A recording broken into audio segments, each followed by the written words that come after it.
دوسری معتبر حدیث میں منقول ہے کہ ایک روز حضرت عیسیٰ علیہ السلام ایک ضرورت سے ایک گاؤں کی طرف روانہ ہوئے۔ آپ کے ساتھ آپ کے اصحاب میں سے 3 اشخاص تھے۔ راستے میں سونے کی 3 اینٹیں پڑی ہوئی ملیں۔ حضرت نے اپنے اصحاب سے فرمایا، یہ اینٹیں لوگوں کو مار ڈالیں گی، اور آگے بڑھ گئے۔ تھوڑی دور جانے کے بعد ایک صحابی نے عرض کی، یا حضرت، مجھے ایک ضرورت ہے، اجازت چاہتا ہوں۔ آپ نے فرمایا، جاؤ۔ وہ رخصت ہو گئے۔ اسی طرح باقی 2 صحابی بھی عذر کر کے حضرت سے رخصت ہو کر انہی اینٹوں کے پاس جمع ہو گئے۔ ان میں سے 2 شخصوں نے ایک سے کہا کہ بازار سے کچھ کھانے کے لیے لاؤ، ہم دونوں یہاں بیٹھے ہیں۔ وہ کھانا لانے بازار گیا اور کھانا خرید کر اس میں زہر ملا دیا، اس خیال سے کہ یہ دونوں کھا کر مر جائیں تو وہ تینوں سونے کی اینٹیں میرے ہی حصے میں آ جائیں گی۔ ادھر ان دونوں نے مشورہ کیا کہ جب وہ کھانا لے کر آئے تو اس کو مار ڈالو، تاکہ اس کے حصے کی اینٹ بھی ہم دونوں ہی کو مل جائے۔ جب وہ شخص کھانا لے کر آیا، ان دونوں نے اس کو مار ڈالا، پھر اطمینان سے کھانا کھایا اور خود بھی ختم ہو گئے۔ جب جناب عیسیٰ علیہ السلام اپنے کام سے فارغ ہو کر واپس آئے، دیکھا کہ وہ تینوں مرے پڑے ہیں، تو آپ نے ان کو بحکم خدا زندہ کیا اور فرمایا، کیا میں نے تم سے نہیں کہا تھا کہ یہ اینٹیں بہتوں کو مار ڈالیں گی؟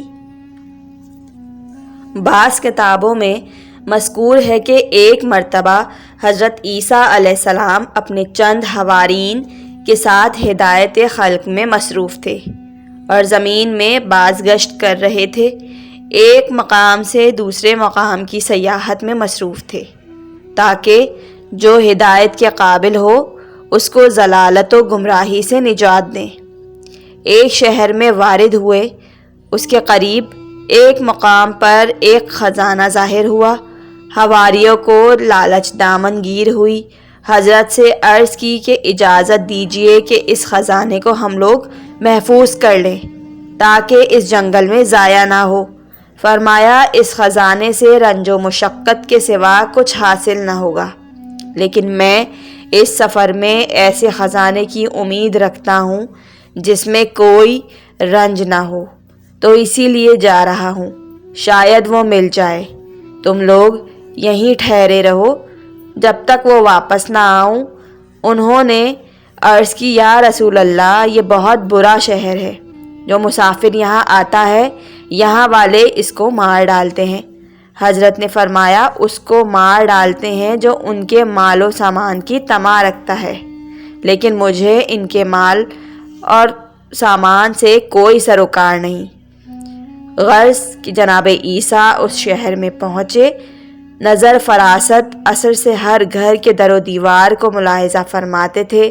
ناگاہ آپ کی نظر ایک ٹوٹے پھوٹے مکان پر پڑی جو تمام مکانات سے چھوٹا اور بے رونق تھا۔